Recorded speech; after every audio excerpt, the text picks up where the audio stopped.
Hello everyone! So, this is Edmond, Mindaros Channel at sa video ito ay pag-uusapan natin at i-guide ko kayo on how to easily transfer money to GoTyme bank account from Maya Wallet.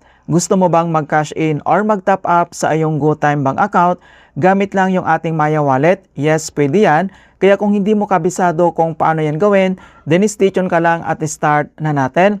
So, ang next step ay kailangan mo lang mag-login or i-open mo lang dito ang yung Maya app, i-click mo lang. At dito lang sa ating Maya profile homepage, sa pag-send naman or pag-transfer dito ng money, so pwede mo rin lagyan yung sarili mong GoTyme bank account or sa iba, pwede po yan as your option. And then dito naman sa Maya, so may dalawa dito na pwede natin gagamitin, katulad ng Maya Wallet or yung Maya Savings. So since gagamitin natin dito yung ating Maya Wallet, so dapat may balance ka dito para makapag-transfer tayo. And then next step, kailangan mo lang itap dito yung bank transfer. And dito na tayo sa bank transfer. And then dito naman sa baba, kailangan mo lang mag-scroll down. So kailangan lang natin ilocate dito yung GoTyme bank.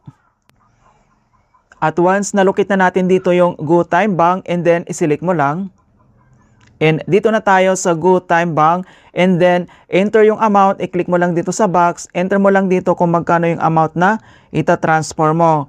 Kapag na-enter mo na dito yung amount, so dito naman ay talaga naman may bayad ditong transaction fee. So mayroon itong bayad na 15 pesos yung kanyang admin fee or yung transaction fee. And then next, dito na tayo sa purpose, i-click mo lang. And then enter lang natin dito kung ano yung purpose mo. So pwede naman kahit ano yung ilagay mo dito na purpose, pwede po yan. So ito yung purpose nilalagay natin, transfer fund. Kapag okay na, dito na tayo sa account details and then account number. So i-click mo lang dito sa box, enter mo lang dito yung 12 digits na GoTyme bank account number ng receiver or yung account mo, and then enter lang natin. At once na-enter mo na dito yung 12 digits ng GoTyme account, and then dito na tayo sa account name. So dito naman sa pag-enter ng account name, so kailangan natin i-enter dito yung first name, yung middle name, and then yung last name. Complete details po yan. Ayan, okay. So mapa small letter man yan or big letter, pwede yan. Basta tama yung details, fill out lang natin. At once na-enter mo na dito yung receiver na account name or yung sarili mong account na GoTyme, pwede po yan. And then i-double check mo lang yung account number and then yung account name kapag okay na. And then dito naman sa baba, itap mo lang dito yung continue. And dito na tayo sa last step, so confirm transactions. So makikita mo naman dito na na-add na yung transaction fee. So dapat may extra balance dito sa iyong Maya Wallet dahil separate po yung admin fee or yung transaction fee. So all details na dito naman, yung source from My Wallet, destinations, GoTyme bank, transfer amount, and then yung transaction fee.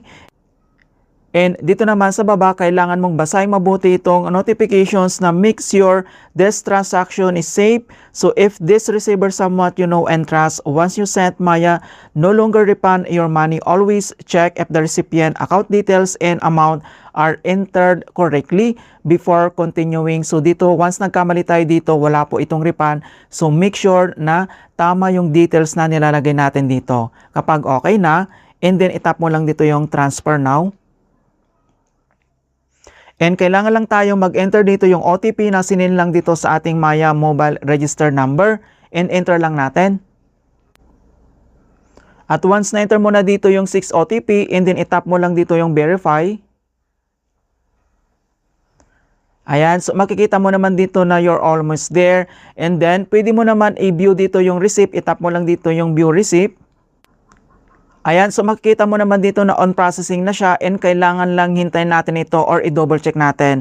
Okay, so back lang tayo dito, kailangan lang natin i-double check doon lang sa ating GoTyme na app, and then login lang tayo. At once nakapag-login ka na dito sa iyong GoTyme app, and then i-click mo lang yan. Ayan, so makikita mo naman dito na na-add na yung amount dito galing sa ating Maya Wallet. Or dito naman sa top right corner, itap mo lang dito yung bill notifications. I-click mo lang yan, and makikita mo naman dito na talaga naman napakabilis talaga mag-transfer. So transfer this amount InstaPay, so GoTyme bank, and from Maya Philippines dito lang sa ating Maya Wallet. So ang ginagamit ko dito mga kaibigan, same account, pwede po yan. So sa iba or sa iyong sariling account, pwede po yan mga kaibigan. Wala naman pong restriction dito. Basta tama lahat yung details na nilalagay mo. Alright, so ganoon lang po kasimple kung paano tayo mag-cash in or mag-top up dito lang sa ating GoTime Bank account gamit lang yung ating Maya Wallet. In hope na nakapagbigay ako ng konting kalaman at guide tungkol sa Maya app tutorials. Thank you guys and see you in my next tutorials.